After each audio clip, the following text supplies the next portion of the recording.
So I thought it'd be useful to kind of take you from when podcasting started to where we are today and kind of some of the big milestones. So podcasts have been around since 2004 when the term kind of first was used. BBC become early adopters straight away, as you might expect, and they still are, of course, BBC Sounds, which you can come on to later on. In 2005 as well, they become available on iTunes, so I'm sure that's kind of the platform where a lot of you still consume your podcast content. Then this idea very early on that important messages were put across as podcasts, so President Bush's weekly address becomes available as a podcast really early on. And in 2006, Steve Jobs demonstrates how to make a podcast using GarageBand, so really kind of reducing that barrier to entry and allowing kind of people to make it themselves outside of a studio. Also in 2006, the Ricky Gervais show launches, so it set the Guinness World Record at the time, which has since been smashed, but a lot of people still kind of refer to this as the early podcast, still one of the most popular podcasts, and Ricky Gervais himself is now doing new podcast series and is very much kind of a supporter of the medium. And then, as kind of Ollie mentioned earlier, things kind of dipped away a little bit. I think people were trying to work out how can we make money from podcasts. If you fast forward, you'll see kind of where that happens, but in 2013, Apple announces 1 billion podcast subscribers. Things are kind of starting to tickle along. And then we see in 2014 what everyone kind of would see as the big resurgence in podcasting, certainly coming from the States, is Serial. I think what I really like about this quote here is it talks about the kind of level of ambition that had not really been seen in podcasting before. So we want to give you the same experience you get from an HBO or Netflix series, like House of Cards, but you can enjoy it while you're driving. And that's a complete kind of new level of ambition in podcasting. Serial, of course, is one of, if not the most successful and popular podcasts of all time. From last year, 50 billion all-time episode downloads and streams. So that kind of shows how far things have come. Although we did notice that some people are still catching on, and quite amusingly, just the end of last year, Kim Kardashian puts up a tweet saying, has anyone listened to Serial? And she's inundated with people recommending other podcasts and talking a bit about what they think about having to Adnan in Serial. So that's a bit of a whistle-stop story of the journey of podcasting. So why is it relevant today? Well, we're in a time-poor generation and podcasting's perfect for when you want to do other things. So most people listen to their podcast while they're cooking, or they're on their commute, or they're driving, or at the gym, or running, whatever it might be. It's tailor-made for mobility and multitasking. So I think that's kind of why it's so relevant today and why so many people are engaged in it. In terms of some of the demographics and who's listening, so these stats from last year, but it's growing all the time, but 6 million people in the UK listening to a podcast in an average week. And that's fairly even split amongst the demographics. Obviously, the kind of key 18 to 34-year-olds, which is where brands and where brands are most interested in, is growing. But also this kind of 12 to 17 Gen Z audience is actually growing as well, and we're having more and more conversations with people about children's podcasts and podcasts aimed at kids, and trying to get people away from a screen and listening to audio as well. That gives you an idea of kind of who's listening. Fairly even split between male and female. Again, those figures are changing all the time, but fairly evenly split. I think this is really interesting, especially for the talk today in terms of talking to TV producers, in terms of when people listen. So you've got your kind of key spikes when you might expect. So you've got your 2 key commuter slots, so that kind of 7, 8 a.m. and then 5, 6, 7 p.m, the way to and from work. A little bit of a kind of spike at lunch as people might walk around listening to a podcast, and then before bed to unwind. But interestingly, those kind of key TV slots of 8, 9 and 10 o'clock, that's not when people are listening to podcasts. So you're not fighting for that same audience. And that's why I think the two can work together so nicely, which we'll kind of come on to. It's a global audience, so these are kind of the top podcast listening countries, and the ones you might expect, the kind of English language speaking countries like England and the USA and parts of Europe, but then also parts of Asia are really growing rapidly and huge markets as well. But it's very much global. And people are engaged, so podcast listeners are the hyper-engaged, supportive audiences everyone hoped. People listen to their podcasts on their headphones, so they're listening in here, whereas radio might have been more of a background medium. Podcasting is very much a personal one, and that's incredibly powerful for brands. So 93% of people who download a podcast listen to it all the way through.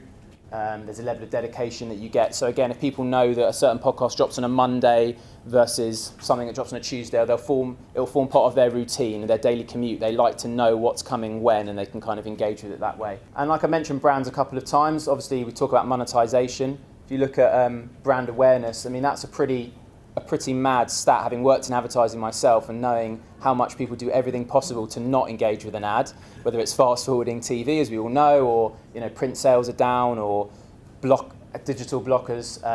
But when it comes to podcasting, people are engaging with the ads, and 76% of podcast listeners say they have acted on a podcast advert or sponsorship message.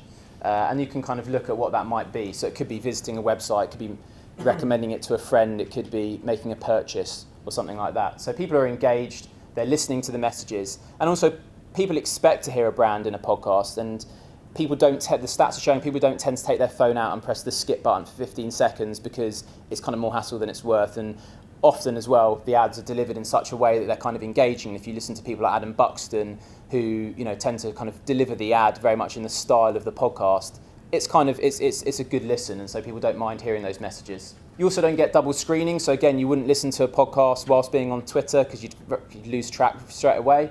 Whereas with TV, obviously people are kind of sat tweeting whilst watching the screen. So looking at some of the podcast successes, so we've already mentioned Serial, and back in 2014, that took 7 weeks to reach 10 million downloads. But then if you fast forward just over 2.5 years or so, and S-Town took only 4 days to reach 10 million downloads. So that shows that while Serial very much is one of the most famous podcasts, if you look at a production that came out a few years later and how fast podcasting grew in those years, 4 days to reach 10 million downloads is pretty impressive. And the number of Americans listening to podcasts has surged 35% in the last 3 years. As we all know, it's growing rapidly. So I thought it would be useful to talk about some of the current genres. True crime, we've already mentioned Serial and S-Town. Beyond Reasonable Doubt was a Wisebuddah production. It was definitely one of our most popular and successful productions. And true crime still does incredibly well, as it does in TV. Everyone's really interested, and there's always great stories, and we're developing various ones at the moment. So Beyond Reasonable Doubt, which was produced for BBC, 5 Live, it's based on the same story as The Staircase, which is on Netflix. Two completely separate productions taking slightly different angles on the same story. That was a big success. So true crime continues to do incredibly well. The interview format, which we're seeing more and more of, and we always kind of speak to clients now, and we talk to them who want to do this kind of roundtable discussion, and we say, you've really got to have something different about what you're going to say. We have to have a specific angle because there's so many podcasts out there. People sat around talking to their friends about all kinds of things. What is it that you're bringing that's different? So, we produced Dan Wootton for The Sun, and he's able to bring A-list celebrity talent, like One Direction and Simon Cowell and James Corden. That's what people want to listen to. Or if you're James O'Brien or Joe Rogan, you have a very specific and strong interview technique. So it's all about what is it that you're bringing that's different, because there's over 500,000 podcasts out there on iTunes, and what are you going to do to get people to listen to yours? Sport does incredibly well, especially around tournament time. So during the World Cup or Tour de France, there's tons of sport podcasts. Again, kind of going back to what I said around there's so many people sat around a table talking about something. Sport is a classic example of that. How many more football podcasts can there be? Again, there's probably hundreds on Arsenal alone. So again, what is it that would be different? That Peter Crouch podcast, the BBC, was one of the most successful of the past year or so. They're just about to start their second series. And again, I think that's a really good combination of a really well-known footballer, but he's kind of at the end of his career, happy to talk about all the stories. He's not afraid of saying something he shouldn't. But combined with two people who've been put there for a reason. You've got Chris Stark, who is a Radio 1 DJ and brings the entertainment factor, and then you've got the kind of chief football correspondent for the BBC, who wrote Crouch's book with him, who has that rapport. So, again, it's really clever casting, and they sound great together. Comedy also does very well. My Dad Wrote a Porno. I'm sure a lot of you know about My Dad Wrote a Porno. It's a huge success. Over 100 million downloads, and has been going for a while. Like I said, Ricky Gervais has got his new series out. So again, I think comedy's an area where there's a lot more to explore in podcasting. I think we're going to see a lot more from that genre. But yeah, the Ron Burgundy podcast was recently released, which was quite funny as well. So comedy does well. News, and certainly this idea of kind of daily news podcasts. So the New York Times podcast, I think, was the most listened to podcast of all of last year. I mean, they drop 5 a week, but it's just kind of 10 or 15 minutes in the morning, and again, everyone trying to get people into that mindset of with your smart speaker or whatever it might be, Alexa, play the daily, and they've very much got really great content on there. And in the UK, The Guardian have just released their version, as of The Economist. There's more and more of these kind of daily news podcasts, and then you also have kind of deeper dive kind of news and politics related podcasts as well. And then lastly, arts. And again, I think that a lot of people typically think of podcasting, or have done, as a slightly more highbrow middle class medium, and people kind of talking about films or talking about culture and whatever it might be, theatre. But there's certain ones that do incredibly well. Jonathan Ross has got his series about films, and the High Low, which we record at Wisebuddah, does incredibly well as well. So arts and that kind of world of culture does well. But that's kind of the genres that have already been around. So what are the emerging genres, and what are the ones we're most excited about? And there's probably 2 in particular that I'm going to talk about. And the first one is drama, and that that could be could both be true crime, which we've kind of touched upon, but we're looking more at scripted here. So that could be replaced with storytelling, but drama and scripted drama. And there's a few examples of really strong drama podcasts, especially coming out of the States. I think that we're a few years behind the States when it comes to podcasting. They don't have speech radio in the way that we do in the UK. The budgets are bigger, but we're catching up. But drama is certainly one area that we're really excited about, which I'll come on to a bit more later. And then formatted factual, and I think this idea of kind of more formats in podcasts and being more ambitious, and I mentioned comedy, I think there's real kind of opportunity there. I've certainly spoken to quite a few TV production companies about what they're looking to do in that space in podcasting. So those are some of the emerging genres. So where does podcasting meet TV? So there's two real ways. One is, just skip past, but it's as a sister show, and that's kind of the more obvious example that you might think. So you have an existing show, an existing piece of IP that does incredibly well, and you want to extend that, and that could be whilst the show is on air, or it could be in between series to keep that brand alive, and where you might have originally had that as a TV show, as a sister TV show, now you're looking to do that as a podcast. And here's some examples: The Greatest Dance, which we made recently for the BBC, and some others. Love Island, of course, was successful, and I believe they're coming back for the next series as well. The second area for where podcasting meets TV, and this is where we're kind of more excited about, if anything, is using a podcast as a tool for development. And what I mean by that is using a podcast, and if you've got an idea, putting it out there, because it's quicker to do so than TV or than a pilot, and it's a lot more affordable than TV. And putting it out there and building an audience, and once you've built that audience, along comes a commissioner and goes, yeah, I'll have that and put it on telly, and I'm going to talk about a case study that did that. But this is the area that we're kind of really excited about. So audio is really great, and it gives you a lot of freedom to create environments and soundscapes and really authentic feeling worlds in a way that could cost millions of dollars in a movie, but if you have a talented sound designer, they can do it pretty effectively. Podcasts are the new scripts. People are thinking that audio translates even better than text to the big screen. So it's very much this idea of using a podcast as your testing ground. And we're talking to a lot of TV production companies and people about, if there's an idea that didn't get picked up, didn't get commissioned, and it just goes back onto the shelf, why not revisit that and try and release that as a podcast first, see if you can get the traction back that way. It was still a good idea in the first place. Let's see what might work in audio. So the case study I'm going to talk about is Homecoming, which you may not know about, which started as a podcast, was produced by Gimlet, who of course recently have been bought by Spotify, as you kind of alluded to. They're a VC-backed company. And Homecoming was a fantastic podcast drama, a scripted drama. Homecoming story is complex, with time jumps, non-linear story arcs and multiple settings, but that works well for audio dramas. And one of the reasons was they were able to get talent that you might not have been able to get if it wasn't audio. So this quote here from David Schwimmer, who was one of the main cast members, said, he's done a lot of radio drama in the past and really enjoys it because it's not a lot of commitment. He did the whole of Homecoming, the whole series, in 8 hours, so all in one day. So it's quite a little bit easier in terms of demands of time.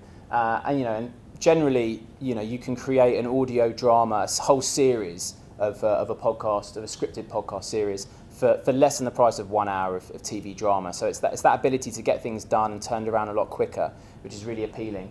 So that's David Schwimmer and Catherine Keener, the two kind of main characters in Homecoming. And then what happened from there was it got picked up for TV by Amazon. So in November 2016 was when they released it, and in a month later, Universal Cable Pictures come along to pick up the rights for TV. Julia Roberts is attached to the project, so it's her first TV role. And then Amazon orders production of 2 series, and that aired in November just gone. So there's a very quick turnaround from the podcast being released in November 2016 to the TV show itself being released in November 2018. And that's one, a really good example of that being done. And there's a few others of that. There aren't many, but these are some of the other examples of that transition. My Dad Wrote a Porno, I think that's a one-off special for HBO, but certainly some of the others are full series. You've got Sandra, which is the follow-up to Homecoming from Gimlet. Dirty John, of course, has been a massive hit on Netflix recently, which I think originally started on Bravo. Law was probably the first one to do it. So this idea of starting in audio, building an audience, and then knowing that you've got all these stats in podcasting that you just may not be able to get otherwise. How many people have listened, what cities they live in, where in the world, how much of the episode they're listening to, really rich data that the platforms give you. And that's incredibly powerful. And that's exactly where things seem to be going. Just touching on IP, I guess, in terms of the role that podcasting can play, there's two real ways. One is the originator, and you could take My Dad Wrote a Porno out there and switch it in with Dirty John or Homecoming. being the originator. And certainly my dad wrote a porno have been able to monetize outside of the podcast. The podcast itself, they've been able to monetize with adverts, but they've sold out Sydney Opera House and the Royal Albert Hall doing live events. They've got their own, they've got their own book and, like I said, the HBO special. And then the first example, the sister show, you've got an existing piece of IP. How can we exploit that through a podcast? So they're kind of the two key ways. So I thought I'd touch on quite briefly what makes a good podcast. Obviously, I work at Wisebuddah, audio production company, so I had to mention something. So length consistency is really key. A lot of people talk about this kind of podcast length of 20 to 30 minutes, which is the average commuter time. The thing about podcasting is it's really flexible, so you can change that. We certainly have worked on podcasts that are 10 or 15 minutes, but equally worked on ones that are 40 to 45 minutes. I think if you're going above half an hour, there's got to be a reason for that. You've got to think about how you're keeping people engaged. And then coupled with that is probably the tone. So again, that kind of podcastly tone, it's informal. Again, it's a personal medium where people are listening on their headphones in their ears. So thinking about how you sound in that way. The format, so again, and this is probably, I'm sure something we'll discuss later on, but our producers spend a lot of time working up how something can sound natural and like a conversation, and not that there's been loads of hours of production work gone in beforehand, but yet that doesn't ramble and it doesn't go on for hours, and there's a real kind of running order and structure and format behind it. And I think that's really important. And generally the audio production values, that could be the recording. So yes, we've got our studios where we tend to record stuff, we record a lot on location, but generally thinking about that through to sound design, how you're going to make it sound great. Talent, I've already kind of mentioned that, but not only is it an opportunity to potentially get talent that you may not have been able to afford in other mediums, but also it's a chance to test out talent. And if you're a brand and you want to put some talent at the front of your campaign, why not try it out in a podcast first and see what the feedback is on social? But equally, if you want to do some drama and it's a cheaper and easier way to get talent you may not have been able to get.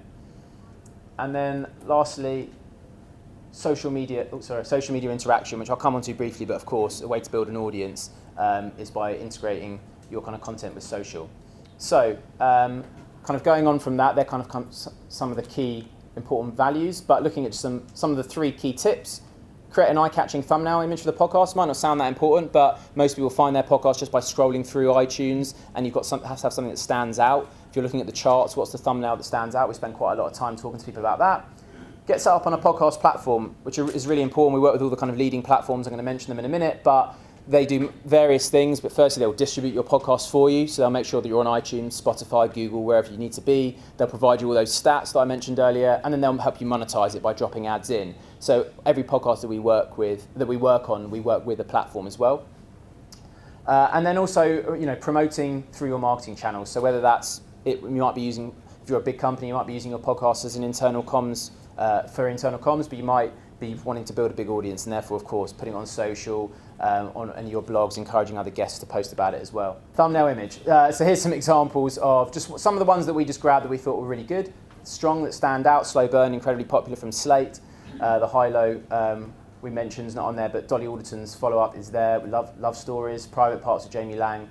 Very different kind of thumbnails, but again, just quite important. Just give yourself the best chance possible of people wanting to click on your podcast, because like I said, there's so many out there. So these are some of the platforms. They work in slightly different ways. So we work with BBC Sounds and Audible, who will commission podcasts, as do Spotify now. On the top row, you've got Acast, Entel, and Audio Boom, and then bottom left, Global, who are all kind of podcast platforms who will do the distribution. They will bring in the ads. They've all got their own slight differences, but they all have fairly similar offerings. They'll put the podcast everywhere, and we work with them all. Entel's slightly newer, another VC-backed company, and I think that their slight differences, they try and bring in more visuals, so they kind of allow you to click through directly from the podcast to create other links. So if you're a wellness brand or influencer and you want to get some real imagery across in your podcast, they help with that. But they're all great platforms. And this is kind of what you want to push for again, and this is what the platforms help with, is that kind of editorial support from iTunes. So again, how are you going to drive people to listen to your podcast? Well, if you can get into new and noteworthy or feature slots on iTunes, it gives you a good chance. Often they'll want something that's kind of got an editorial reason behind it. So if it is around the World Cup, they're going to have plenty of kind of World Cup football podcasts in their new and noteworthy section, but they try and keep it varied. You can have embeddable links on social media, so the platforms again can mean that you don't have to actually leave the browser. If you're on Twitter, you can just kind of press play and that counts towards your stats. And then encouraging talent to post. So again, Molly King, who presented the Greatest Dancer podcast for us, for BBC One. So again, it's just, if you're working with talent, you've got to try and make the most of that and get other people to share it. It's kind of obvious points, really. Audiograms, again, if you've got a big following on Instagram, how do you utilize that when it's a visual It's a visual form of social media, so you can kind of create nice sound waves. There's different things you can do. And then finally, before I wrap up, paid ads. So again, one of the other things that, of course, the platforms push for, because it's their ad network, but again, a way of building an audience is by creating a trailer for your podcast and dropping it into as an advert into other podcasts. So if you know that your target demographic for your podcast is 25 to 35-year-old females, you might look at other podcasts working with us on the platform. What other podcasts are already reaching that demographic? And let me create a trailer, which we can do for you at Wisebuddah, and then you kind of drop it into that advert. So come and listen to this podcast. It's again, I'm sure you've heard them in other podcasts, but it's just a way of getting people to your series. So yeah, create trailers and drop them in. And these are just some of the examples of stuff that we've worked on. So we have kind of two different departments at Buddah that work on podcasting. So on the right-hand side is our studios. So we simply act as an audio facility. So you come with your idea and your production, and we will essentially record it with an engineer. We'll do the editing, mixing, and send it back to you. And then on the left is our kind of full production content team, where we'll do everything from scripting, formatting, booking guests, thinking up ideas, fleshing out the ideas from a brief. And these are some of the examples of stuff that we've worked on. And that is all I've got. Thank you. Thank you.